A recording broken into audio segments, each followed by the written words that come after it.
సిద్ధినాం శ్రీ వెంకట నివాసాయ శ్రీనివాసాయ తే నమః.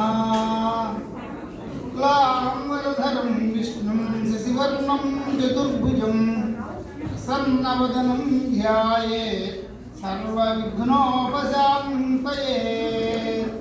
ప్రసన్నవదనం ధ్యాయేత్ సర్వవిఘ్నోపశాంతయే. మాలాం కుండీం జడమరుం శూలం శంఖం సుదర్శనం దధానం భక్తవరదం దత్తాత్రేయం నమామ్యహం. పూజంతం రామ రామే మధురం మధురాక్షరం ఆరుహ్య కవితా శాఖాం వందే వాల్మీకి కోకిలం. రామాయ రామభద్రాయ రామచంద్రాయ వేధసే రఘునాథాయ నాథాయ సీతాయాపతయే నమః. దోర్భిర్యుక్తా చతుర్భిస్ఫటికమణిమయీ అక్షమాలాం దధాన హస్తేన ఏకేన పద్మం శతమమితసుఖం పుస్తకం చాపరేణ భాసా కుందేందు శంఖస్ఫటికమణినిభా భాసమానా సమానా సామే వాగ్దేవతే నివసతు వదనే సర్వదా సుప్రసన్నా. బుద్ధిర్బలం యశోధైర్యం నిర్భయత్వమరోగత అజాడ్యం వాక్పటుత్వం చ హనుమస్మరణాత్ భవేత్. సదాశివ సమారంభాం శంకరాచార్య మధ్యమాం అస్మదాచార్య పర్యంతాం వందే గురు పరంపరాం. గురుర్బ్రహ్మ గురుర్విష్ణు గురుర్దేవో మహేశ్వర గురు సాక్షాత్ పరం బ్రహ్మ తస్మై శ్రీ గురవే నమః. అస్మశ్రీ గురుచరణారవిందాభ్యాం నమో నమః. మల్లాద్యన్వయ సింధుచంద్రమమలం గంభీరవాంగ్నిర్జరం వేదే శాస్త్రసుగంధితే ఉపనిషత్ సంశోభితే ధీవరే ధర్మాధర్మ విచక్షణాన్విత మహాపౌరాణికం శ్రోత్రియం వందే మద్గురు చంద్రశేఖరవరం విజ్ఞానతేజ ప్రభం. వందే మద్గురు చంద్రశేఖరవరం విజ్ఞానతేజ ప్రభం. పరమేశ్వర స్వరూపమైన సభకు నమస్కారం. దేవదేవుడు మహాదేవుడు ప్రియపతి లక్ష్మీకాంతు రమాకాంతుడు కలవు వెంకటనాయక అని కలియుగ ప్రత్యక్ష దైవం వెంకటేశ్వరుడు స్వామి యొక్క కరుణా కటాక్ష కృపా వీక్షణలతో శ్రీరస్తు శుభమస్తు అవిఘ్నమస్తు స్వస్తి. శ్రీచాంద్రమాన పరాహో నామ సంవత్సర ఉత్తరాయణ వసంత ఋతు వైశాఖ మాస కృష్ణపక్ష దశమి హనుమత్ జయంతి. ఆ హనుమత్ జయంతిని పురస్కరించుకుని అమెరికా దేశంలోని మిచిగాన్ రాష్ట్రంలో ఉన్న డెట్రాయిట్ నగరంలో ఫార్మింగ్టన్ హిల్స్లో ఉన్నటువంటి శ్రీభక్త హనుమాన్ దేవాలయంలో స్వామికి సంబంధించి మనం ఈ రోజు నుంచి 3 రోజుల పాటు హనుమత్ జయంతి వేడుకలు జరుపుకునేటువంటి అవకాశాన్ని భాగ్యాన్ని అదృష్టాన్ని పొందగలిగినందుకు స్వామికి మనం శతదా సహస్రదా కృతజ్ఞతలు ప్రణామములు తెలియజేసుకుంటూ చిన్న ఈరోజు ఏ సుందరకాండ గురించి చెబుదామని అనుకోవాలా. ఎందుకంటే హనుమాన్ జయంతి అనగానే 3 సార్లు ఈ మాట వస్తుందండి సంవత్సరంలో. అసలు ఏది హనుమత్ జయంతి? ఇదొక పెద్ద సందేహం. మనం ఉత్తర భారతదేశం వారు ఒక తిథి జరుపుతుంటే దక్షిణ భారతదేశం వారు మరో తిథి జరుపుతూ ఉంటారు. అంటే ఈ సంవత్సరం 11వ తేదీ సోమవారం నాడు హనుమత్ జయంతి అంటున్నాం. అయితే 11వ తారీఖు నాడు హనుమంతుడండి వైశాఖ మాసం కృష్ణపక్షం దశమి తిథి పూర్వాభాద్ర నక్షత్రం కర్కాటక లగ్నం కౌండిన్యస గోత్రంలో పుట్టారు ఆయన వైద్యుతి యోగంలో. మరి సోమవారం నాడు దశమి ఉదయం 8 గంటల తర్వాత వచ్చింది. అయితే మంగళవారం నాడు దశమి ఉదయం 7 గంటల దాకా. మరి దశమి తిథి ఉన్న రోజు అంటే నిజానికి సోమవారం హనుమత్ జయంతి చేస్తున్నాం. సూర్యోదయానికి ఏ తిథి ఉంటుందో ఆ తిథిని ప్రమాణంగా తీసుకోవాలి కనుక సోమవారం నాడు సూర్యోదయానికి దశమి లేని కారణంగా మనం మంగళవారం నాడు ఉదయం సూర్యోదయంలో దశమి తిథి ఉందిగా కనుక ఆ రోజున హనుమత్ జయంతిని ప్రమాణంగా తీసుకుంటున్నారు. సరే, సోమవారం చేసేవాళ్ళు సోమవారం, మన ప్రాంతాల్లో అయితే మనకు ఎక్కువగా వారాంతమే మనకు ప్రధానం కాబట్టి శుక్ర శని ఆది ఈ 3 రోజుల్ని మనం ప్రధానంగా చేసుకుని జరుపుతున్నాం. మంగళవారం నాడు పూర్వభద్ర నక్షత్రం కూడా ఉంది. అయితే ఈరోజు శనివారం ఏమిటి విశేషం అంటే స్వామివారి శనివారం రోజే పుట్టారు. బహుళపక్షంలో ఆయన దశమి తిథి నాడు పూర్వభద్ర నక్షత్రం శనివారం రోజున పుట్టారు. మరి ఈ శనివారం అందుకే స్వామివారికి ఎప్పుడు చాలా ప్రీతి. శని దోషాలన్నీ కూడా స్వామి తొలగిస్తాడు. అలా ఒకటి మంగళవారం నాడు హనుమ జగన్మాత అయిన అమ్మవారిని దర్శించి వచ్చి రాముడికి ఆ క్షేమవార్తను చెప్పాడు కాబట్టి అది మంగళం, శుభం, జయం, దానికి జయవారం అని కూడా పేరు. అలా అనేక విధాలైన విశేషాలు మనకు ఇందులో కనబడుతూ ఉంటాయి. కాబట్టి ఇప్పుడు మనం హనుమత్ జయంతి రోజున సహజంగా ఏం చేయాలి? హనుమంతుడికి చాలా ఇష్టమైన పని ఏదుందో అది చేయాలి. ఆయనకి అంతకంటే ఇష్టమైనది ఏముందండి? శ్రీరామ రామ రామే రమే రామే మనోరమే సహస్రనామ తత్తుల్యం రామనామ వరాననే. శ్రీరామ జయ రామ జయ జయ రామ, ఇది ఒక తారక మంత్రం. వారి గురించి ఇప్పటిదాకా 108 పర్యాయాలు హనుమాన్ చాలీసా పారాయణ చేశాం. అలాగే హనుమత్ దండకం, ఇవన్నీ ఈ హనుమత్ జయంతి రోజున హనుమంతుడిని స్మరిస్తూ మనం చేసుకోవాల్సినటువంటి కార్యక్రమాలు. అందుకే ఈ హనుమత్ జయంతిని మనం ఈరోజు ఇలా చేస్తున్నాం. అయితే సహజంగా ఇది 3 పర్యాయాలు వస్తుందని చెప్పాను కదండి. ఉత్తర భారతదేశం వాళ్ళు చైత్రమాసంలో వచ్చే పౌర్ణమిని హనుమత్ జయంతి అని అంటారు. ఆ రోజు దాన్ని మనమేమంటున్నాం, ఇటీవల కాలంలో చిన్న హనుమత్ జయంతి అని పిలుస్తున్నాం. అంటే చాలామంది ఆ సంప్రదాయాన్ని కూడా పాటిస్తున్నారు, హనుమత్ దీక్షలు అవి తీసుకుంటుంటే. అలాగే కేరళ, తమిళనాడు ఇటువంటి ప్రాంతాల్లో మార్గశీర్ష మాసంలోనండి హనుమత్ వ్రతం అని చేస్తారు. హనుమత్ విజయోత్సవం, హనుమత్ జయంతి, హనుమత్ ఆవిర్భావ దినోత్సవం, ఇలా 3-4 రకాలుగా మనం విశేషంగా చెబుతున్నారు. అంటే మనం ముఖ్యంగా చెప్పుకోవాలంటే హనుమంతు వైభవాన్ని గురించి 2 మాటలు చెబుతా. హనుమంతుడు అంటే ఎవరండి? రామాయణ కథానాయకుడైనటువంటి శ్రీరాముడు ఎలా అయితే గొప్పవాడో ఆయన తరువాత అంతటి ఉన్నత స్థానానికి అర్హుడై ఆయన సరసన నిలబడగలిగేవాడు ఒక్క హనుమంతుడే. రాముడికి హనుమంతుడు పరమ భక్తాగ్రేసరుడండి. రామకార్య సాఫల్యానికి కారకుడు ఆయనే అయ్యాడు. వినయ సంపన్నుడు, దీక్షాదక్షుడు, వాక్య కోవిదుడండి. మాట్లాడటంలో చాలా నేర్పరి గలవాడు. నవ వ్యాకరణవేత్త ఆయన. అటువంటి కార్యసాధకుడైన ఆంజనేయ స్వామి ఆ జయంతిని కొన్ని ప్రాంతాల వారు చైత్రశుద్ధ పౌర్ణమిని జరుపుకుంటూ ఉంటారు. ఆ రోజున కూడా ఇలాగే అభిషేకాలు, అర్చనలు, ధూపదీప నైవేద్య ప్రదక్షిణాదులు, షోడశోపచారాది పూజలతో, భక్తి ప్రపత్తులతో మనం భక్తకోటి హనుమంతుడిని పూజిస్తాం.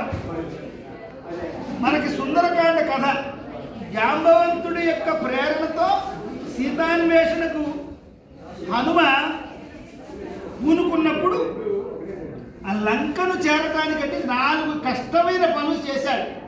యస్యతి వేతాని చత్వారి అన్నారు. దృష్టిర్ మతిర్ దాక్ష్యం అన్నాడు వాల్మీకి అక్కడ. ఆ కష్టతరమైన 4 పనులు ఏమిటంటే, మొట్టమొదట శతయోజన విస్తీర్ణమైన గంభీరమైన లవణ సముద్రాన్ని దాటాలి అనుకోవటం. అసలు అది ఎవరు అనుకోరు. దుష్కరం, నిష్ప్రతిద్వంద్వం, చికీర్షం, కర్మ, వానర, ఎవరి వల్ల సాధ్యం కానిటువంటి అసాధ్య సాధక స్వామి తవ అసాధ్యం కింతవ, నీకు అసాధ్యమైంది ఏం లేదయ్యా అని హనుమను మనం ఆరాధిస్తాం.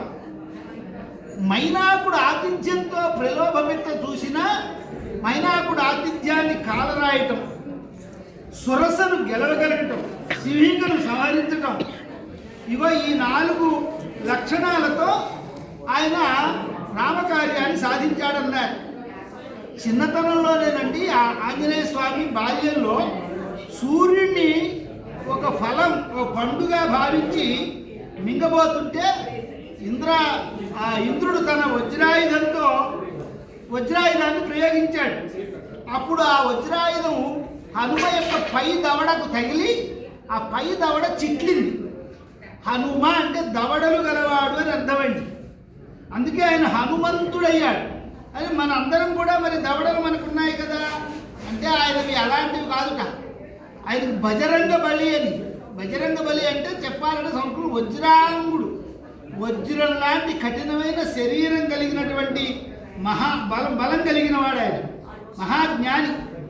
ఆయనకి ఎక్కువగా సింధూరం ఏమండి, తర్వాత తమలపాకులు, వడమాలలు, మనం వాటితో హనుమంతుడిని ఆరాధిస్తూ ఉంటాం.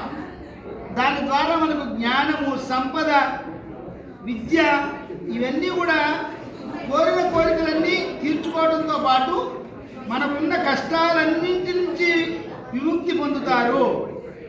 సీతాన్వేషణలో రండి హనుమంతుడి పాత్ర అద్వితీయమైన పాత్ర. సీతమ్మ వారి పాపిట బిళ్ళ చూడామణిని రామయ్యకు ఒక గుర్తుగా తీసుకొచ్చి సీతావియోగంతో బాధపడుతున్న రాముడికి అది అందించి అపరిమితమైన ఆనందాన్ని కలిగించిన రామబంటు, రామదూత, రామదాసు ఆయన పవనసుతుడు. అంజనీదేవికి వాయుదేవుడి ప్రభావంతో, వరప్రభావంతో జన్మించిన పవన నందనుడు ఆ సీతారాములకు చాలా ప్రీతిపాత్రమైన భక్తుడండి. అసలు రామ రహస్యోపనిషత్తు అని ఒక ఉపనిషత్తు ఉన్నది. అందులో సనక సనందనాదులకు కూడా, మహర్షులకు కూడా శ్రీరామతత్వాన్ని హనుమంతుడే తెలియజేశాడు అని చెబుతోంది. హనుమత్ భక్తిలో రండి 3 కనపడతాయి. 1 దేహభావం, 2 జీవభావం, 3 ఆత్మభావం. ఈ 3 పార్శ్వాలు మనకు హనుమలో కనిపిస్తాయి. హనుమంతుడి కంటే రోమంలోనూ కూడా రామనామం నిబిడీకృతమై ఉంటుంది. తనను అవహేళన చేశారు భీముడు, అర్జునుడు, వాళ్ళందరి గర్వాన్ని కూడా భంగం చేశాడు. జ్ఞాన, భక్తి, వైరాగ్యాలను రంగరించి రామదాసుడిగా సేవించిన పరమ భాగవతోత్తముడు ఆయన కామ రూపి. ఏ రూపం కావాలంటే ఆ రూపాన్ని ధరించగలడు ఆయన. రామనామ సంకీర్తనం వినపడితే చాలండి. ఎత్ర ఎత్ర రఘునాథ కీర్తనం తత్ర తత్ర కృతమస్తకాంజలి బాష్పవారి పరిపూర్ణలోచనం మారుతిం నమత రాక్షసాంతకం. ఎక్కడెక్కడైతే రామచంద్రమూర్తి వారి స్మరణ జరుగుతుందో అక్కడక్కడల్లా ఏదో ఒక మూల స్వామి తప్పకుండా కూర్చొని ఉంటాట, వింటూ ఉంటాట. కాబట్టి తత్ర తత్ర కృతమస్తక బాష్పవారి పరిపూర్ణలోచనం, కళ్ళమ్మట నీళ్లు పెట్టుకుని ఆ చేతులు 2 తల మీద పెట్టుకుని దాసాంజనేయుడిగా ఆయన ఆ రామనామాన్ని వింటూ ఉంటాడు అని కూడా మనకు చెబుతున్నాయి పురాణాలు. కాబట్టి గాలి, ధూళి, భూత, ప్రేత, పిశాచ ఈ క్షుద్ర శక్తులండి, ఇవన్నీ కూడా హనుమత్ దండకాన్ని మనం పఠిస్తే ఈ గ్రహాల వల్ల భయభీతులైన వాళ్ళు ఆంజనేయ స్వామి దండకంతో ఆ శక్తులన్నీ, దుష్ట శక్తులన్నీ పారిపోతాయి అని మన వారి నమ్మకం. హనుమంతుడి చరిత్ర చెప్పాలంటేనండి పరాశర సంహిత. ఈ సంహిత చాలా విపులంగా హనుమంతుడి గురించి చెప్పింది. దక్షిణ భారతదేశంలో ఇందాక అనుకున్నట్టుగా ఉత్తర భారతదేశ సంప్రదాయాన్ని పాటించే వాళ్ళు కూడా చైత్ర శుద్ధ పౌర్ణమిని హనుమత్ జయంతిగా చేసేవాళ్ళు కూడా ఉన్నారు. కానీ పరాశర సంహిత ప్రకారం వైశాఖ బహుళ దశమే, శనివారమే, కర్కాటక లగ్నంలో వైధృతి యోగంలో స్వామివారు జన్మించారు. కౌండిన్యస గోత్రంలో ఉన్నారు ఆయన. కాబట్టి ఆ రోజు హనుమత్ జయంతి జరుపుకోవాలని పరాశర సమితి చెబుతుంది. సరే, ఎవరు ఏ కథనాలు ఎలా చెప్పినా కూడా మనం వాటిని చేసుకున్నందువల్ల ఏ విధమైన నష్టం లేదు. ఎందుకంటే రామరావణ యుద్ధంలో ఇంద్రజిత్తు వల్ల మూర్ఛపోయిన ఆ లక్ష్మణుణ్ణి సంజీవని మూలిక తీసుకొచ్చి మూర్ఛ చెందినటువంటి లక్ష్మణుణ్ణి మళ్ళా బ్రతికింపజేస్తాడు. ఆ సందర్భంలో రామయ్య హనుమని నువ్వు చిరంజీవులలో ఒకడిగా ఉంటావు అన్నాడు. అందుకే హనుమ ఇప్పటికీ ఉన్నాడే. సప్తైతే చిరంజీవిన అని ఆ 7 చిరంజీవుల్లో హనుమ ఒకడిగా రామయ్య చేత ఆశీర్వదించబడ్డాడు. కొన్ని పురాణాల్లో హనుమను ఆజన్మ బ్రహ్మచారిగానే చెప్పారు. కొన్ని పురాణాల్లో సువర్చల సమేత ఆంజనేయ స్వామిగా కూడా చెప్పారు. అక్కడ అలా చెప్పటం, ఇక్కడ ఇలా చెప్పడానికి కారణాలు ఏమిటి అంటే, సువర్చల అంటే శక్తి, అమ్మవారు. శక్తి లేనివాడు శక్తివంతుడు కాలేడు. శక్తివంతుడు కానివాడిని ఆరాధిస్తే మనకేం శక్తి వస్తుంది? అందుకని ఉపాసనా పరంగా సువర్చల సమేత ఆంజనేయ స్వామి ఆరాధనను మన పెద్దవాళ్ళు చేస్తూ ఉంటారు. అలాగే లాంగోల పూజ అని చేస్తారండి, వాళ్ళ పూజ. హనుమంతుడికి తోకకి ప్రత్యేకంగా ఒక పూజా విధానం చెప్పారు. అది ఎందుకు వచ్చింది అంటే, ఆ తోకతోనే కదా చూసి రమ్మంటే కాల్చి వచ్చాడన్న మాటకు వచ్చిన మాట. లంకాదహనం చేశాడు కదా. అలాగే దీక్షలు తీసుకుంటారు, మండల ప్రదక్షిణలు చేస్తారు, మొక్కులు చెల్లించుకుంటారు, నుదుటిన సింధూరాన్ని ధరిస్తారు. ఏమండి, సీతమ్మ చెప్పిందట, సీతమ్మ పాపిటలో సింధూరం పెట్టుకుంది. హనుమంతుడు చూసి అమ్మ ఏమిటది అని అంటే, ఈ బొట్టు పెట్టుకుంటే దీర్ఘాయుష్మంతుడిగా ఉంటాడు భర్త, అందుకని రాముడి యోగక్షేమాల దృష్ట్యా నేను పాపిట్లో బొట్టు పెట్టుకున్నాను అందుక. నువ్వు ఎక్కడో ఒక పాపిట్లో కొంచెం బొట్టు పెట్టుకుంటేనే ఆయన దీర్ఘాయుష్మంతుడు అయితే, నేను శరీరం అంతా సింధూరమే పూసుకుంటా అని చెప్పి ఆయన ఆ శరీరాన్ని దీర్ఘాయుష్మంతుడు అవుతాడనే ఉద్దేశంతో ఆయన అలా సింధూరాన్ని, గంగ సింధూరాన్ని పూసుకున్నాడు అని చెబుతారు. అలాగే రామయ్య ఒకసారి తాంబూలం వేసుకుని నోరంతా ఎర్రగా ఉంది. ఏమిటని హనుమ అడిగాడు. దానికి రాముడు, తాంబూల సేవనం చేసిన వాళ్ళకి ఆరోగ్యవంతులుగా ఉంటారు అని చెప్పాడు. వెంటనే హనుమ ఒంటి నిండా తమలపాకులు ఆయన ధరించుకున్నట్టు. అంటే ఎంత భక్తిపరాయణో చూడండి. ఒక ఆదర్శనీయమైన వ్యక్తిత్వం గలవాడు, ఆరాధనీయమైన దైవం ఆయన. అసలు ఆయన్ని అనుకరించడానికి, ఒక క్రియాశీలకత్వంగా ఉండడానికి హనుమంతుడి వైభవం అండి మనం ఎంతైనా చెప్పుకోవాల్సిన అంశం. ఎందుకంటే వ్యవహార దక్షతకు దానికి ఆయన ఒక ప్రతీకగా స్వామి పరుల కోసం, అందులో కూడా పరమాత్మ చరణ సేవా భాగ్యం కోసమే ఆయన జీవితాన్ని సమర్పణ చేసుకున్నాడు కనుక ఎవరు ఎంతగా పొగిడినా పొంగిపోయినటువంటి నిగరు వెళ్ళాయి.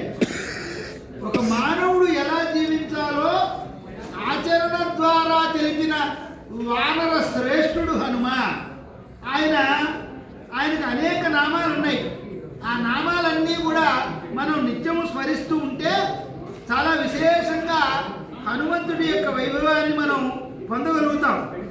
కాబట్టి హనుమత్ జయంతి ఉదయమే సూర్యోదయంలోనే స్వామి పుట్టాడు అని అంటారు. ఆ రోజు పూజాధికాలు సూర్యోదయం నుండే మొదలు పెట్టడం ఆనవాయితీగా వస్తుంది. మారుతి దేవాలయాల్లో ఈ పౌర్ణమి కానీ లేక ఈ దశమి తిథి కానీ, ఎందుకంటే పంచాంగంలో ఉన్న తేడాల వల్ల కొన్ని ప్రాంతాల్లో ఈ ఉత్సవాలను ఒక్కొక్కసారి ఆశ్వీజ మాస కృష్ణపక్షంలో 14వ తేదీ అంటే చతుర్దశి తిథి రోజును కూడా చేస్తూ ఉంటారట. అంటే బుద్ధిర్బలం యశో ధైర్యం నిర్భయత్వం అరోగత బుద్ధికి, తేజానికి, ధైర్యానికి మారు పేరే హనుమ. కాబట్టి దేవ, మానవ, రాక్షస గణాల్లో అందరూ అన్నింటిలో భక్తజనులు ఆయన అభయప్రదాతగా కొలుస్తారండి. ఆయన శతయోజన విస్తీర్ణమైన గంభీరమైన లవణ సముద్రాన్ని అవలీలగా దాటగలడు. అలాగే సంజీవిని లాంటి పర్వతాన్ని అవలీలగా తీసుకురాగలడు. అందుకనే ఆయనకి సంజీవరాయ అని పేరు. ఎన్ని లీలలండి అనుభవి. అందుకే నడి సముద్రంలో రంగారు, బంగారు, ముంగారు, శృంగాలతో మైనాకుడు పైకి లేచినప్పుడు ఆయన సేద తీర్చడానికి ఆయనకి కాస్త విశ్రాంతి ఇవ్వడానికి సిద్ధమయ్యాడు. అయినా నేను రామకార్యం మీద బయలుదేరి వెళ్తున్నాను కాబట్టి ఎక్కడా మార్గ మధ్యంలో విశ్రమించడానికి వీల్లేదు. గమ్యం చేరేదాకా నా గమనాన్ని నేను ఆపను. అలా ఆపకపోవటమే మహాత్ముల లక్షణం అండి. ఎందుకంటే కలలో, ఇలలో పొరపాటు మనకు ఏమైనా కళలు వచ్చినప్పుడు ఆ కళలో కనుక ఏమైనా దుస్వప్నాలు వస్తే హనుమనామం చాలా ఒక విశేషమైన ఫలితాన్ని ఇస్తుందిటండి. అందుకనే హనుమ రోమరోమలలో 1,000,000 లింగాలు ధరించాడు అని ఆయన శివాంశ సంభూతుడు. హనుమ శివాంశ సంభూతుడండి. కొలిచిన వారికి కొంగు బంగారం, పాపాలను పటాపంచలు చేయగలిగే సేవ కలిగిన వాడు అవటం చేత మనకు చూడండి హనుమాన్ చాలీసా ఈ భగవద్గీత లాంటి నిత్యపారాయణ గ్రంథం అంటే కూడా ఏమాత్రం అతిశయోక్తి లేదు. వాల్మీకి మహర్షి అండి కిష్కింధకాండలో హనుమని ఒక దూతగా ప్రవేశపెట్టి చివరికి రామదూతగా ఆయన ఆ పాత్రను తీర్చిదిద్దాడు. నిజంగా రాయబారిగా మాత్రమే కాదు, జ్ఞాన, భక్తి, వైరాగ్యాల ఆ త్రిపుటిగా, ఆ ప్రతిభాశాలైన రాజప్రతినిధిగా హనుమను మనకు వాల్మీకి మహర్షి పరిచయం చేశాడు. ఇందాకన్నా చూసి రమ్మంటే కాల్చి రాగల సమర్థుడు. ఆ బిరుదు ఎవరికి? ఆయనకే చెందుతుందండి. సింహిక లాంటి దుష్టశక్తుల్ని నాశనం చేయటం వల్ల, శాకిని, ఢాకిని లాంటి పిశాచాల నుంచి కాపాడగలిగిన వాడు హనుమంతుడు. ఇది మన పల్లెల్లో చాలామంది విశ్వాసం అండి. కాబట్టి గణపతి దేవాలయము, హనుమత్ దేవాలయాలు లేని ఊర్లు ఉండవంటే అసయోక్తి కాదు. ఊర్లో, వాడవాడలో, పల్లెలో ఇవన్నీ ఉన్నాయి. ఎందుకంటే హనుమంతుడికి సింధూరం ప్రియుడని కూడా మనం చెప్పాము. ఇప్పుడు అంటే ఆయన కామరూపధరుడు. ఏ రూపం కావాలంటే ఆ రూపాన్ని ధరించగలిగిన వాడు. కానీ ఆయన ఒక్కసారి రూపాన్ని మార్చాడు. ఎక్కడ మార్చాడు? రామలక్ష్మణుల్ని మొదటిసారిగా చూడటానికి వెళ్ళినప్పుడు తన ప్రభువైన సుగ్రీవుడు నువ్వు వేషం మార్చి వెళ్ళు అని ఆదేశించినందువల్ల వేషం మార్చాడు తప్ప ఆయన జీవితంలో వేషం మారిస్తే శఠుడు అంటారు, మోసగాడు అంటారు. కానీ హనుమ అలా ఎప్పుడు చేయలే.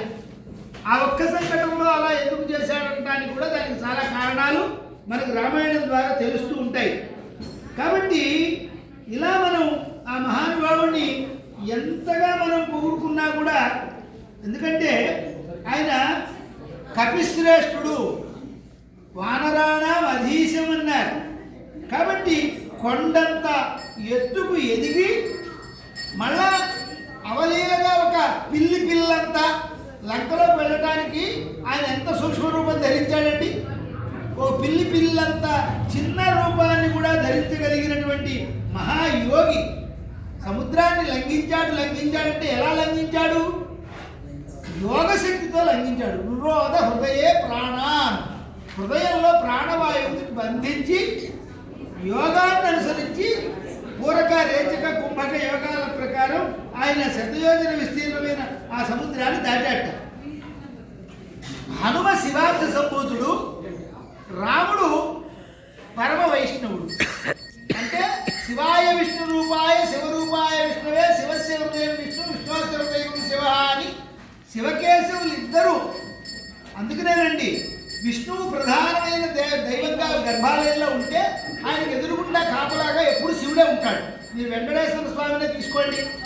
వెంకటేశ్వర స్వామికి క్షేత్రపాలకుడు రుద్రుడే. అలాగే మనం శ్రీశైలంలో మల్లికార్జునుడు ఉన్నాడు. అక్కడ సాక్షి గణపతి ఉంటాడు. అంటే ఏంటి? శుక్లాంబరధరం విష్ణుం, ఆయన విష్ణు స్వరూపుడే, అంతటా వ్యాపించి ఉన్నవాడే. అందుకని ఆయన అలా మనం పెద్దవాళ్ళు చూస్తారు. అసలు మధ్వ సంప్రదాయంలోనండి, అంటే అద్వైతం, విశిష్టాద్వైతం, మధ్వాచార్యుల వారు అందులో గొప్పదనం ఏంటంటే, మధ్వాచార్యుల వారు అంటే జీవోత్తముడైన వాయునందనుడు. హరేమో సర్వోత్తముడు, గురువు వాయు జీవోత్తముడు. కాబట్టి మనం మొట్టమొదట హనుమ, రెండవది భీమ, మూడవది ముచ్చటగా మధులు వారుగా పుట్టారు అని ఆ దృఢ విశ్వాసానికి ఈ హనుమ జయంతి ఉత్సవం వాళ్ళకి చాలా ముఖ్యంగా చేసుకుంటారు. ప్రాణములు 5, పంచ ప్రాణములు అంటాం మనం. ఆ పంచభూతాలు 5, దానికి సాక్షీభూతంగా పంచముఖ ఆంజనేయ స్వామిని కూడా మన ఈ తత్వవాదులు సదా సేవిస్తూ ఉంటారు. ఇదే సందర్భంలో ఇంకొక మాట మనం చెప్పుకోవాలి. ఎందుకనంటే ఇది వైశాఖ మాసం అండి. తులసీదాస్, ఇప్పటిదాకా మనం హనుమాన్ చాలీసా పారాయణ చేశాం. రామచరిత మానస్ అని మన ప్రాంతం కంటే ఉత్తర భారతదేశంలో వారికి ఈ గ్రంథం మహాపారాయణ గ్రంథం. ప్రాచీనమైన హిందీ భక్త కవుల్లో చాలా అగ్రగణ్యుడు గోస్వామి, ఈ బిరుదు కలిగిన తులసీదాస్ అనేటువంటి మహానుభావుడు. ఆయన 15వ శతాబ్దంలో పుట్టి 16వ శతాబ్దం మొదలు వరకు కూడా జీవించి ఉన్నట్లుగా చరిత్రకారులు మనం చెబుతున్నారు. 500 ఏళ్ల కిందటి మాట నేను చెప్పే విషయం. ఒకవేళ వారి పుట్టిన తేదీల్లో ఏదైనా అభిప్రాయ భేదాలు ఉండొచ్చేమో కానీ శ్రావణ శుద్ధ సప్తమి అండి తులసీదాస్ గారి పుట్టినరోజుగా అందరూ విశ్వసిస్తున్నారు. ఉత్తరప్రదేశ్ రాష్ట్రంలో రాజాపూర్ అనే గ్రామంలో ఆయన పుట్టినట్టుగా పండితుల అభిప్రాయంగా తెలుస్తోంది. ఉత్తర భారతంలోనండి ఈ శుద్ధ సప్తమి రోజున మనం శ్రావణ శుద్ధ సప్తమి రోజునే ఎందరో భక్తులు తులసీదాస్ జయంతి జరుపుకుంటూ ఉంటారు. తులసీదాస్ గారి గురించి ఎందుకు చెప్పాలంటే, వాల్మీకి రామాయణం ఎంత ప్రామాణికమో తులసీదాస్ గారి రామచరిత మానస్ అంత ప్రసిద్ధం. అయితే రాముడు మర్యాద పురుషోత్తముడు కదా, రాముణ్ణే తన ఆరాధ్య దైవంగా నమ్మాడే. సంస్కృత రామాయణం ఆధారంగా అయోధ్యావాసులది మాతృభాష అవధి అండి, అవధి భాష అంటారు వాళ్ళు. ఆ భాషలో రామచరిత మానస్ రాశాడు ఆయన. రామ కావ్య రచనలో ఆయన జన్మ ధన్యం చేసుకున్నటువంటి తులసీదాస్ గారి బాల్యం అంతా కూడా చాలా విషాదభరితంగా జరిగిందండి. తులసి తండ్రి ఆత్మారాం దూబే, తల్లి పేరు హొలసీబాయి. పాపం పిల్లలు అబ్బాయిని పొందాలని ఆంజనేయ స్వామిని వారు ఆరాధించారట. పుట్టగానే ఈ తులసి నోట ఏడుపు బదులు రామ్ అన్న మాట వినబడింది. చూడండి, అంతేకాదండి, పుడుతూనే ఆయనకు 32 దంతాలు ఉన్నాయి. 32 పళ్ళతో రామ్ అని పలుకుతూ పుట్టాడు ఆయన. అది చూశారు, రామ్ బోలా, ఆ మాట అన్నాడు కదా మొదటి మాట అని రామ్ బోలా అని పేరు పెట్టారు ఆయనకి. పాపం కొద్ది రోజులకు తల్లి చనిపోయింది.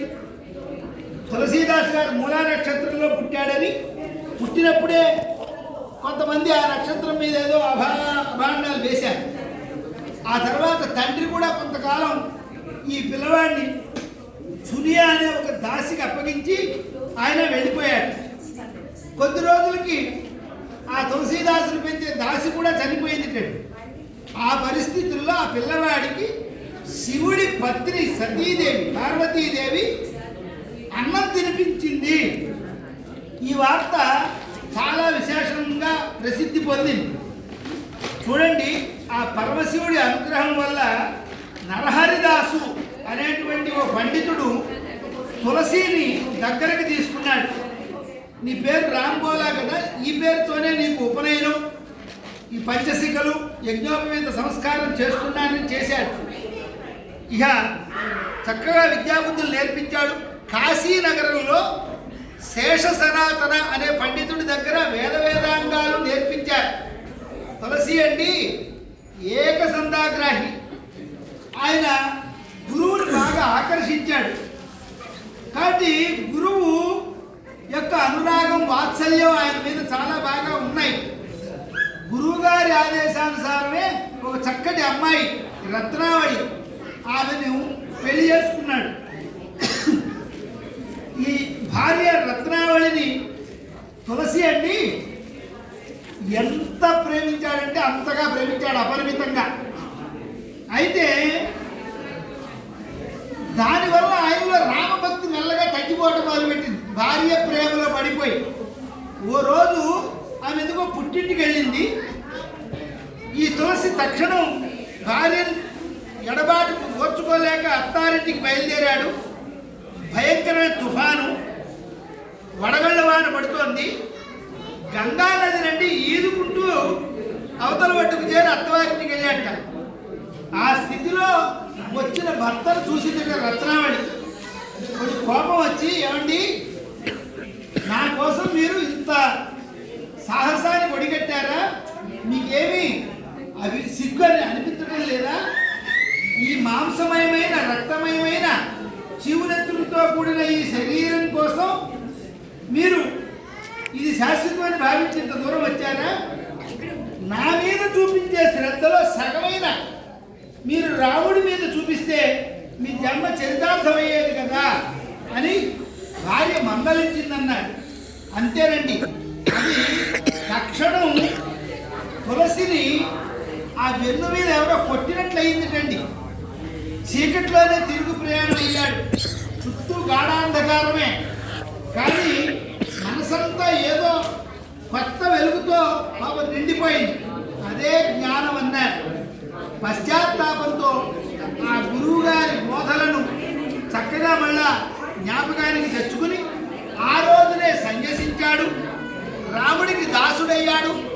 తులసీదాస్, రామదాస్ లాగా తులసీదాస్ అనే మారాడు. కాశీ విశ్వనాథుడి ఆజ్ఞ మేరకు అయోధ్య వెళ్ళండి రాముడి దర్శనం కోసం అక్కడ తప్పించిపోయాడు. రామచరిత మానస్ అనేటువంటి గ్రంథాన్ని రచించడం మొదలుపెట్టాడు. 2.5 సంవత్సరాల కాలంలోనే రామచరిత మానస్ని ఆయన రాయటం పూర్తి చేశారు. అటువంటి భారతీయ భక్తి వాంగ్మయాన్ని చక్కగా మధించి దాన్ని బయటకు తీసినటువంటి అమృత కావ్యం రామచరిత మానస్. ఆ గ్రంథంలో తులసీదాసు వర్ణించిన రాముడు సంపూర్ణ పురుషుడు, పరబ్రహ్మ స్వరూపుడు, ఆదర్శ మానవుడు, అలాగే ధర్మమూర్తి, రామో విగ్రహవాన్ ధర్మ, అవతారమూర్తి. చూడండి, తులసీదాస్ కండి శివకేశవుల అభేదాన్ని బాగా నమ్మాడు. ఆయన పరమ వైష్ణవ భక్తాగ్రేసురుడు, శ్రీరామదేవ గారి అనుయాయి, విశిష్టాద్వైత మత అవలంబి తులసీదాస్ గారు. శైవ వైష్ణవ ఈ సంప్రదాయాల సామరస్యత కోసం ఆయన త్రికరణ శుద్ధిగా పనిచేసిన భక్త కవివరేణ్యుడు. మానవాళికండి మనకి ఇవాళ హనుమాన్ చాలీసా ఈ ఒక్క మహత్తర గ్రంథం, ఆ చిన్న పారాయణ పుస్తకం మనకి లభించింది అని అంటే ఒక అపురూపమైన ఆధ్యాత్మికమైన ఒక కరదీపిక అందించి భక్తలోకానికి అంతటికీ ఆయన మార్గదర్శకుడు అయ్యాడు. అందుకనే 108 అన్న అంకె ఎందుకు పెట్టారంటేనండి, అన్ని గ్రహాలు 108లోనే ఉండిపోతాయి. ఒక్కొక్క రాశిలో 9 పాదాలు ఉంటాయి. 12, 9, 9, 108. ఈ 108 సార్లు ప్రదక్షిణలు, 108 నామములు, 108 పారాయణలు, ఇవన్నీ పరిపూర్ణ తత్వాన్ని మధ్యలో 0 తీస్తే 8, 1, 9. 9 కంటే పెద్ద అంకె లేనే లేదు కదా. ఇలా చాలా విశేషాలు. ఆ 108 అష్ట ఉత్తర శతాన మాటకి మన పండితులు చెబుతున్నారు. కాబట్టి ఓసారి కండి పాపం రామచరిత మానస్సు తగలబెట్టేయాలని కొంతమంది పండితులు ఈర్ష్య కొద్దీ తులసీదాస్ ఇంటి మీదకి కొంతమందిని పంపించారు. అక్కడండి మహా వస్తాదులైన ఇద్దరు ఆయన ఇంటిని కాపలా కాస్తూ ఉన్నారు. వాళ్ళు భయపడిపోయి గబగబా పారిపోయి వచ్చి తెల్లవారు వెళ్ళి తులసీదాస్ గారి కాళ్ళ మీద పడి శరణు వేడుకున్నారు. అంటే తులసీదాస్ గారి జీవితంలో ఇటువంటి సంఘటనలు కూడా ఎన్నో జరిగాయి. ఆయన రచించినటువంటి దోహావళి కానీ గీతావళి కానీ ఆ వినయ పత్రిక కృష్ణ గీతావళి లాంటి గ్రంథాలు మనకు భక్తి జ్ఞాన నీతి వైరాగ్య ఇవన్నింటినీ అది తెలియజేసేటువంటి మహత్తర గ్రంథంగా మనకు తెలియజెబుతూ ఉన్నారు.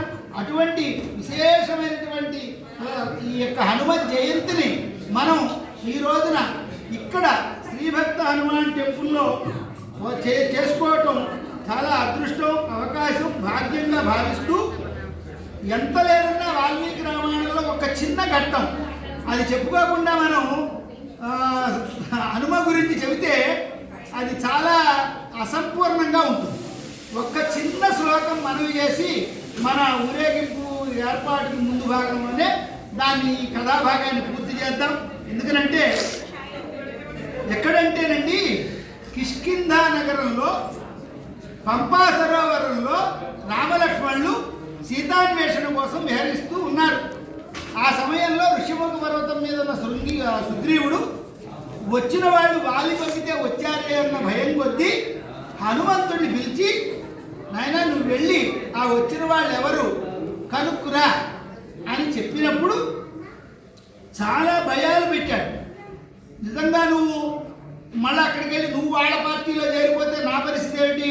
అందుకని వాళ్ళు నాకు ఎదురుగుండా కనపడేటట్టుగా ఉంది. నువ్వు మారువేషంలో వెళ్ళాలి కానీ ఇలా చెప్పుకొచ్చాడు. చెప్పుకొస్తే ప్రభువు మాట కదా, ప్రభువు మాటను అమలు జరపాల్సి వచ్చింది. అసలు ఇందాకే ఒక మాట మీకు మనవి చేశాను, కామరూపి అని. ఆయన వేషం మార్చుకోగలరు కానీ ఈ ఒక్క సందర్భంలోనే ఆయన మార్చుకోగలిగాడు. సుందరకాండలోకి వచ్చేసరికి వానర రూపాన్ని విడవలా కానీ పిల్లంత చిన్న స్వరూపంగా మారాడు. మరి అదే సముద్రాన్ని లంఘించడానికి శతయోజన అది 10 యోజనాల ఛాతిని పెంచగలిగాడు, మరి 30 యోజనాలు పొడుగు పెరగలిగాడని వాల్మీకి చెప్పారు. కాబట్టి ఇక్కడ ఈ కపిరూపం పరిత్యజ్య హనుమాన్ మారుతాత్మజ భిక్షు రూపం తతో భేజే. ఆయన ఉన్న వానర రూపాన్ని వదిలిపెట్టి ఒక సన్యాసి రూపాన్ని ధరించి వెళ్ళాడు అన్నారు. ఇక్కడ భిక్షు అంటే 2 అర్థాలండి. ఉపనయనం చేసేటప్పుడు బ్రహ్మచారి జోలబట్టి భవతి భిక్షాం దేహి అని భిక్షను అడుగుతాడు. అలాగే సన్యాసి భిక్షని అర్థిస్తాడు. ఈరోజు మా ఇంటికి మీరు భిక్షకు దయచేయండి అంటూ ఉంటాం. మరి ఇప్పుడు రామచంద్రమూర్తి దగ్గరకు వెళ్ళాడు. వెళ్ళగానే రాజర్షి దేవ ప్రతిమౌ తాపసౌ సంస్కృత వ్రతం దేశం కథమిమం ప్రాప్తం భవంతం వరవర్ణిరౌ వినీతవదుపాగమ్య రాఘవ ప్రతిపక్ష. రామలక్ష్మణులకు వెళ్ళి పాదాభివందనం చేశాడు. మనకి ఇక్కడ ఒక గొప్ప రహస్యం వాల్మీకి మహర్షి ఇందులో చెప్పాడు. రామాయణ రహస్యాలంటే ఇవేనండి. వెళ్ళినవాడు హనుమ, వెళ్ళిన స్వరూపం సన్యాసి రూపం, ఎదురుగుండా కనబడ్డే వాళ్ళేమో రామలక్ష్మణులు. వాళ్ళిద్దరూ గృహస్థాశ్రమంలో ఉన్నారు. యజ్ఞోపవీతాన్ని బట్టి గృహస్థాశ్రమంలో ఉన్నవారిని గుర్తించండి. వాళ్ళకి 3 పోగులు ఉన్నాయా 1 పోగు ఉందో తెలుస్తుంది. బ్రహ్మచారి అయితే 3 పోగులతో 1 ముడితో ఉంటుంది. గృహస్థాశ్రమంలో ఉన్న వారికి 3 ఉంటాయి. అటువంటివి ఎదురుగుండా సన్యాసి వెళ్ళాడు. ఇప్పుడు ఎవరెవరికి నమస్కారం చేయాలి? మనం ఎంత ప్రాజ్ఞులం అవ్వచ్చండి, ఎంత పండితులమైనా కావచ్చు, ఎంత గొప్పవాడమైనా కావచ్చు, కానీ ఒక సన్యాసి కనిపిస్తే వెంటనే లేచి ఆ సన్యాసికి నమస్కారం చేయాలి. సన్యాసం అనేది ఒక గొప్ప స్థితి అండి. మనందరం దేనినైతే విడిచిపెట్టలేకపోతున్నామో దాన్ని వాళ్ళు విడిచిపెట్టారు. కాబట్టి నా కర్మణ నా ప్రజయా ధనేన త్యాగే నైకేన మృతత్వ మానసు. పరేణ నాకం నిహితం గుహాయాం విభ్రాజతే తద్యతయో విశంతి వేదాంత విజ్ఞాన సునిశ్చితార్థ సన్యాస యోగాద్యతయ శుద్ధ సత్వ తే బ్రహ్మలోకే పరాంతకాలే పరామృతాత్ పరిముచ్యంతి సర్వే చెబుతోంది శృతి మనకి. కాబట్టి మనం వారు విడిచిపెట్టారు కాబట్టి అంత పెద్దపీట సన్యాసికి అప్పచెప్పిందండి. వారు సంసారాన్ని విడిచిపెట్టారండి. అందుకే సన్యాసికి గృహస్థు నమస్కారం చేస్తారు. కానీ ఇక్కడ హనుమ సన్యాసి రూపంలో ఉండి రామచంద్రమూర్తికి నమస్కారం చేశాడు కదా, మరి ఆయన చేశాడండి. ఈయనకి అన్నీ తెలుసు కదా రాముడికి. ఈయన ఎలా తీసుకున్నాడు? ఆయన పరమ ధర్మమూర్తి కదా, ఆయనకి తెలియని ధర్మం లేదు. రామో విగ్రహం ధర్మ అన్నారు. అటువంటి తనకు నమస్కరిస్తున్నప్పుడు తప్పయ్యా స్వామి, మీరు మాకు నమస్కరించడం ఏమిటి? మీరు సన్యాసులు, మేము గృహస్థులం, మీరు నమస్కరించకూడదని ఏమన్నా అన్నాడా రాముడు? నిజంగా అట్లా జరిగితేనండి వెంటనే 2 చెవులు పట్టుకుని ప్రవర్ చెప్పుకోవాలి. చతుస్సాగర పర్యంతం గోబ్రాహ్మణే శుభం భవతు అని క్షమాపణ వేడుకోవాలి. ఇప్పుడు ఇక్కడ ఇలా ఉన్న హనుమను వాళ్ళు చూశారు. చూడండి, ఇది ఒక పెద్ద చక్కటి స్తోత్రం. ఇది ఒక 20-25 శ్లోకాలు ఉంటాయి. వాస్తవంగా అంటే ఈ స్తోత్రాన్ని మనం కనుక వింటే ఈ ఉదాత్త అనుదాత్త సరిత స్వరాలతో కిష్కింధకాండలో ఉంది. ఇది 4, 3, 5 ఈ శ్లోక 20-25 శ్లోకాల దాకా ఉన్నది ఈ స్తోత్రం. ఇదండి, ఇది కనుక వింటేట మనం చెప్పాలంటే ఒక వేదిక మీద 3 వేదాలను కూడా వేద పండితులు పఠనం చేస్తే పరవశించినటువంటి పరబ్రహ్మ కనుక ప్రత్యక్షమైతే ఎటువంటి స్థితిని పొందుతాడో అటువంటి స్థితిని ఈ శ్లోకాలను మనం పారాయణ చేస్తే వింటే కలుగుతుందన్నారు. సరే అయ్యా మహానుభావులు, మీరు ఎవరు, ఏమిటి, ఎందుకు వచ్చారు, ఎలా వచ్చారు, ఏమిటి అని అన్నీ అడిగాడు. అవన్నీ విన్న తర్వాత రామచంద్రమూర్తి వారు హనుమ మాట్లాడిన మాటలు చూసి సన్యాసి రూపంలో అప్పటిదాకా నిలబడ్డవాడు స్తోత్రం చేసేటప్పుడు సన్యాసి రూపం విడిచిపెట్టేశాడు. కపి రూపంలోకి వచ్చి ఈ స్తోత్రం చేశాడండి. యోగి పుంగవుడైన హనుమ మొట్టమొదటిసారి రాముడిని చూసిన ఘట్టం ఇది. రాముడికి హనుమంతుడికి సంబంధం ఇక్కడే. కాబట్టి రాముడిని స్తోత్రం చేస్తూ మాట్లాడాడు. ఇక్కడ నా ఋగ్వేద వినీతస్య నా యజుర్వేదధారిణః న సామ విదుషః న సామవేద విదుషః శక్యమేవం ప్రభాషితుం. చూడండి, రాముడు లక్ష్మణుడి వంక చూసి అన్నట్ట ఇంత స్తోత్రం చేసిన తర్వాత, లక్ష్మణ విన్నావా ఎలా మాట్లాడాడో హనుమ? ఇలా మాట్లాడగలిగిన వ్యక్తి ఎవరికైనా మంత్రిగా దొరికితే వాడి పనులు నెరవేరకుండా ఉంటాయా? ఇలా మాట్లాడగలిగిన వ్యక్తి ఎదురుగుండా వచ్చి నిలబడితే కత్తి పట్టి ప్రాణం తీద్దామన్న వ్యక్తి కూడా ఆ కత్తిని వరలో పెట్టేస్తాటండి. అటువంటి వ్యక్తి మంత్రిగా దొరికిన రాజు ఎంత అదృష్టవంతుడయ్యా! ఈయన మాట్లాడిన స్థితిని, మాట్లాడిన విధానాన్ని నువ్వు పరీక్షించావా? నా ఋగ్వేద వినీతస్య, ఋగ్వేదం చదువుకున్నవాడు కాకపోతే, యజుర్వేదం తెలిసినవాడు కాకపోతే, సామవేదం తెలిసినవాడు కాకపోతే ఇలా మాట్లాడడు. అన్నింటినీ మించండి, ఆయన వ్యాకరణాన్ని చాలాసార్లు చదువుకున్నాడు. ఆయనకు ఉపనిషత్తుల అర్థం పూర్తిగా తెలుసు. ఆయన మాట్లాడుతున్నప్పుడు గీతి శీఘ్రి శిరక్కంపి అని మాటల్లో దోషాలండి. ఇవన్నీ మాట్లాడేటప్పుడట కనుబొమ్మలు అనవసరంగా పైకి ఎగరేయటం, పాలభాగం కదుపుతూ ఉండటం, మాట లోపల నుంచి బయటకు వచ్చేటప్పుడు ఏదో గొణుక్కుంటున్నట్టుగా ఉండటం, లేకపోతే మాట స్ఫుటంగా గట్టిగా ఉండకపోవటం, ఏదో మధ్యమ స్వరంతో ప్రారంభం చేసి చివరి వరకు ఒకే స్వరంతో పూర్తి చేయాలండి. అలాగే కాళ్ళు ఊపటం, చేతులు కదపటం ఇవేమీ చేయటం లేదట. ఎలా మాట్లాడాలో, ఏ శబ్దాన్ని ఎలా ఉచ్చరించాలో, ఎంతవరకు ఉచ్చరించాలో, ఎంత దీర్ఘం తీయాలో, ఎంత హ్రస్వంతో పలకాలో, ఏ వర్ణాన్ని ఎలా పలకాలో అలా పలికాడు అన్నారు. ఎంత ఆశ్చర్యం అండి! ఇటువంటి వ్యక్తిని ఆ సుగ్రీవుడికి ఒక మంత్రిగా దొరికి మన దగ్గరకు వచ్చి సుగ్రీవుడితో స్నేహం కలపాలి అని కోరుకుంటున్నాడు కనుక మనం అనుకున్న కోరిక సిద్ధించినట్లే అని చెప్పి ఇక్కడ ఒక్క విషయం చెప్పి మన కార్యక్రమాన్ని మనం ఈ ప్రవచనాన్ని ముగిద్దాం. ఒకటే 2 మాటలు. ఏమిటా విషయం? హనుమ రాముణ్ణి చూసి చూడటంతోనే ఆయనకు రాముడు కనిపించదు. రాముడి రూపంలో ఉన్న మహావిష్ణువు దర్శనమిచ్చాడు. ఎవరికి రాముడు అలా దర్శనం ఇవ్వల. పక్కన లక్ష్మణుడు ఆయన చేతుల్లాగా కలిసిపోయాడు. ఈ చతుర్భుజుడైన ఆ విష్ణువు దర్శనం అయ్యింది ఆయనకి. వేదవేద్యే పరే పుంసి, వేదాల చేత తెలియబడే పరబ్రహ్మ స్వరూపమే రాముడుగా నడిచొచ్చాడు. కానీ ఆ రాముడు నరుడుగానే అందరికీ కనబడుతున్నాడు. కానీ మొట్టమొదటి తను దర్శనం చేస్తూనే చతుర్భుజుడైన శ్రీ మహావిష్ణువుగా హనుమకు దర్శనమిచ్చాడు. దాన్ని ఇగో ఈ మాటల్లో వాల్మీకి చాలా గుప్తంగా దాచిపెట్టాడండి. ఎందుకనంటే ఇక్కడ చూడండి, ఇలా స్తోత్రం చేసేవాడు ఋగ్వేదం తెలియని వాడు ఇలా చేయలేడు. మనకు శివానంద లహరిలో శంకర భగవత్పాదుల వారు స్తోత్రం చేస్తూ త్రైవేద్యం హృద్యం త్రిపురహరమాద్యం త్రినయనం జటాభారోదారం చరదురకారం మృగధరం మహాదేవం దేవం మై సదయ భావం వసుపతిం చిదాలంబం సాంబం శివమతి విడంబం హృదిభజే. త్రైవేద్యం హృద్యం, 3 వేదాల చేత తెలుసుకోదగినవాడు అన్నారు శంకరాచార్య వారు. అంటే వేదాన్ని త్రయి 3గా చెబుతారు. ఇక్కడ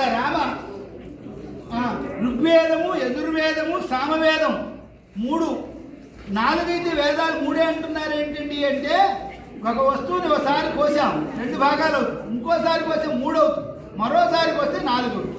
అలాగే పెద్ద కొండంత ఉన్న వేదాన్ని వేదవ్యాసుల వారు విభజన చేసి ఆయన్ని ఋగ్వేదం, యజుర్వేదం, సామవేదం, అధర్వణ వేదంగా చెప్పారు. ఇక్కడ ఋగ్వేదంలో 2 గొప్పదనం ఏంటంటే చాలా భాగం దేవతలకు సంబంధించిన స్తుతి వాక్యాలు ఉంటాయి. భగవద్ దర్శనాన్ని పొందిన ఋషులు ఆ భగవంతుడిని స్తోత్రం చేసిన విధానం అంతా, భగవంతుడి స్తోత్రాలు అన్ని సూక్తాలు ఉంటాయండి. అగ్నిమీలే పురోహితం యజ్ఞస్వ దేవ మృత్యుజం ఓతారం రత్నదాతమం, ఇది అగ్ని సూక్తంతో మొదలవుతుంది, మళ్ళా చివరిలో అగ్ని సూక్తంతోనే ముగిస్తుంది. అలా అటువంటి ఋగ్వేదం ఏకమేవ అద్వితీయం బ్రహ్మ అని ఉన్నదే ఒక పదార్థం.